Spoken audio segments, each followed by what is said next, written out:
And welcome back to the Siri Poetry Library. We're here, me and Chris. This is my good friend Chris Perryman. We're here doing the beginning of, hopefully we'll do more of these movie reviews. Yeah. We're going to be having some movie reviews coming to you guys, along with the poetry and other little odds and ends. We just got out of Scream 5, or just called Scream. Scream, yeah. And it's a disgrace to even call it Scream, because not only is it not a good Scream movie, it is a terrible film. It is. To me, it just is an insult to the fans. It's disrespectful to Wes Craven. The whole franchise. I just think this movie just didn't need to be made. And doesn't it feel like with a lot of movies today, they feel like just collections of scenes. They don't feel like there's any story or anything driving it forward. Yeah, there's nothing behind it. There's no magic with the actors. You don't feel that at home when you go see a movie. You wanna, And movies are fake. We understand that movies are made and they're produced and they're not real. But is it just me, or do movies today feel just so much more fake? Yeah, they feel dull. They feel fake. There's nothing to them anymore. I don't get it. If you're gonna put something out that at least tries to do the originals justice. Have some magic behind it. Continue the legacy. You have the new generation out. You want them to see the originals. And keep it going. Can we spoil it? Yeah, this is a spoiler this warning. Is a spoiler warning. The only interesting character in this movie is Dewey comes back. Yes. And there was a reason for him to come back. There was no reason for Neve Campbell to come back. There was no reason for Courtney Cox to come back. They don't have much to do anyway until the third act, where they become superheroes and they're getting shot at and they're fighting off. And they're mainly focused on them, and then you lose track of the other young people, the characters and everything, and it's now we're going to this scene and we're finally seeing people again and we forgot about them. And unlike the original, and I haven't seen the sequels in a while, but I remember liking 2 and even liking 3 and 4 for what they were. But didn't it seem like you got to know the characters in the old movie? Yeah. And you even got to know the killers. They were funny characters and they were interesting. And I think that in this movie, you never really get to know anybody, because you have to have these I hate to say it, but you have to have these old people in the movie and you have to have the new characters. And I just feel like it's just not handled right. No. And putting in a thing where, we're making reference of what we're doing. The Matrix did the same thing in a way. Yeah. It's not cute. It's not funny. We don't appreciate that. No. We know you guys that are making the movie are in on the joke. But to me, that just seems kind of flat. Yeah, and don't bring back original overwhelming character, because it overwhelms the whole plot of the story with these old characters. And how could you kill Dewey? And how could you do that to him? And he was the best character in the movie, and they killed him off. Yeah. And it's just a big problem in today's movies of just feeling like disconnected scenes without any glue holding them together. Yeah. And it just makes no sense. And what else would I want to say? Definitely Metal Horns down. Yes. Definitely way down for this down. movie. Almost as offensive and hurtful as Alien Covenant and Terminator.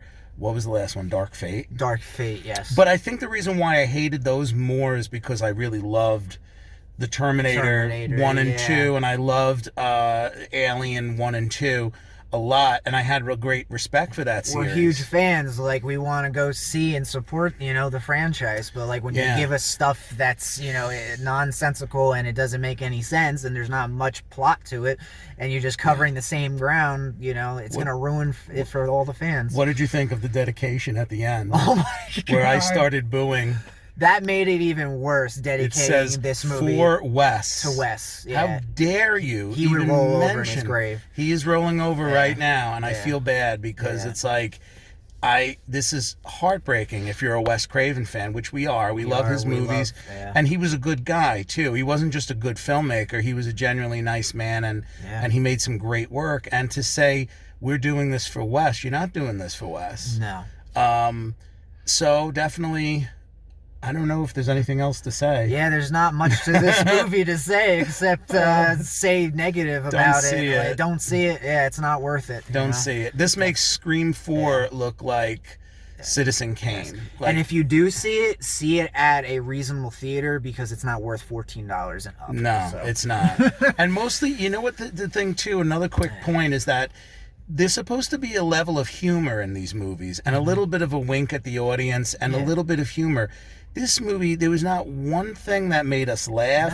No. It was depressing. There was no fun. It was just really boring, and it was just really strange. And the gaps in logic, like at one point the power goes out in the hospital, and the emergency generators don't kick in.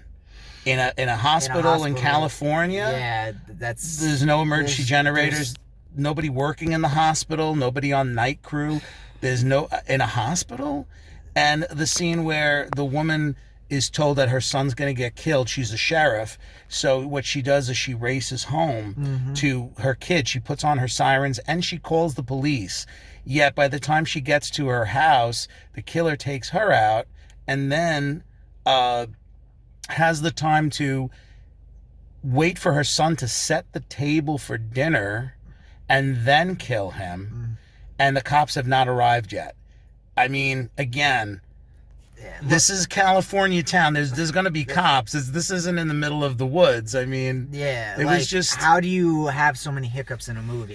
It's just it blows my mind. I don't get it. We also did what I did when I saw James Bond: No Time to Die, where I was coming up with a better movie in my head as I'm watching the film, where James Bond could have used he could have used the thing in his watch with the EMP to get rid of the nanovirus, which could have saved his life. That's another spoiler for James Bond. Yes. Could have saved his life and made the Daniel Craig series end on a good note, because those films are very dark and very heavy. And how did they end them? Oh, James Bond is going to die. I'm going to play the song all the time in the world and think that I'm going to be happy about it. Yeah, that's very disappointing. That was very disappointing to the fans. That was very especially when the guy has an EMP in his watch. He has a computer nanobite virus inside of him that he could just use the thing to kill the virus. And there you have a great film. But it's a shame that I'm coming up in 3 seconds as I'm sipping my cherry soda, coming up with a better movie than these people can come up with in 3 years. Start putting out something that the public will actually want to go out and see, because like you're gonna lose so many people, and people are not gonna be coming out, and that's not fair, because we're losing people going to the movies already. Everybody's sitting home, so And I mean, we were getting annoyed that there was a lot of little kids in the theater and a lot of teenagers and they were making a lot of noise and they were on their phone. And it got to a point where the movie was so bad, I didn't even tell them to shut up. I didn't even say, guys, can you please keep it down? We're watching a movie. No, let them talk. Let them go on their phones. Put the brightness up as high as it can go. Literally. I don't care. I will look at their phones and watch what they're watching on TikTok rather than watch this film. And that's unfortunately the way it is. And the better movie would have been David Arquette, right? Is Dewey. Dewey doesn't die, but Gale dies, which makes Dewey team up with Sidney, and then they end up together at the end of the movie. To me, I always felt that they should have been a couple. Yeah, I agree. And I felt like this movie really missed that opportunity. And I think if Courtney Cox died in this movie, she was always a character that we liked in the movies, but she was more of a character that was kind of like out for herself. So if she did something like sacrifice herself, and then Dewey went off with Sidney, that's a movie. That's a movie, yeah. And we came up with that as we were watching the finale, because even the finale wasn't really holding it together for us. No. And I can't remember her name, I feel bad, but the girl from Once Upon a Time in Hollywood, does she have to burn to death in every movie she's in? And they did that in this movie, and it's like, oh my god, these people, you feel like you watch these movies today. This is my last point because I'm talking too much.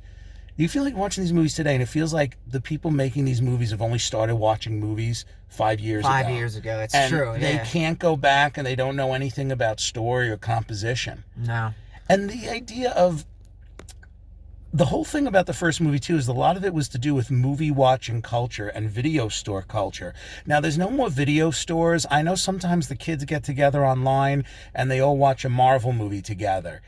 But kids today, by the way, none of these look like kids. They could definitely win the Evan Hansen Award that is for true. Not looking like kids at all. At all, no. the kids in this movie, they don't know the rules of movies. They don't get together on a Friday night and get popcorn and watch a scary movie together. No. I mean, maybe they do, but I don't think so. I think they get together on a Friday night and they're all on their phones and they're all making TikToks or whatever. Yeah. They're not renting an old horror movie and sitting together with popcorn and watching Halloween together. They're not. Yeah, it's not the same. The social media has kind of really demolished a lot of things in our lives. That girl that was supposed to be the movie geek's nephew. Yeah. I don't know. I've never seen a girl like that knows that much about movies. Yeah. No, not at high school age. Not at a high school. There are women that are older that know a lot about movies. Oh yeah. But a young, attractive girl like that to be on that level of movie geek in high school, it just didn't fly for me. Everything, it was like the Friday the 13th remake. It was much worse than that. Yeah. But it was like the Friday the 13th remake. These don't look like kids. They look like airbrushed models. You know? Yeah. Any last words? Yeah, I would just say that the only, more spoilers, the only good scene in the whole entire movie was the ending, and pretty much 5 minutes, and that was the only thing that I thought had any substance to it. So, if you want to go and see this movie, by all means, but it's definitely not worth it. You're going to be disappointed for the most part. So, but yeah, it's just an insult. It's just an insult to a West. We got to do more of these. We'll watch more movies. Yeah, and we'll do that. Complain about them. Yes. Hopefully, we'll see something good real soon. Yeah, and that way we don't have to say negative, and we can put more positive out on YouTube. Yeah, so. And we'll stream that. Yeah. It could be anything. It could be new release, old release, whatever. This is just something new that we're trying for the channel. Yeah. And maybe a podcast at some point. We but definitely want to we'll do something like that because people need to know. I just feel like there's a big gap in film criticism and in film theory, and I just hope that somehow there's got to be a way to get through this big cluster of critics that like this movie that shouldn't have. Yeah. And then there's other movies that a lot of critics should be coming out for, but they all seem to hate across the boards. And I think this needs to change. There's too much samenism in criticism today. It's too much of the critics are all saying pretty much the same thing. And I also feel like a lot of, I'm not trying to shitpost anybody, but if you're not having fun, you want to be able to put out, you want to have knowledge about movies, like Dan was saying before. And I feel like a lot of the times these directors, these producers and everything, they're not having fun. It's just a job. You gotta love what you do. And if you don't, it's going to show on your movie, And it's just... Yeah. It's rough. It really is. All right, guys. We'll be seeing you later. Siri... And Chris. Siri Film Library. Yes. Invading the Siri Poetry Library. This is Chris. Yes. It was a pleasure. Chris Perryman of the Chicago Tribune, and I'm Dan Siri of the Chicago Sun-Times. There we go. All right, we'll talk to you soon. Bye-bye.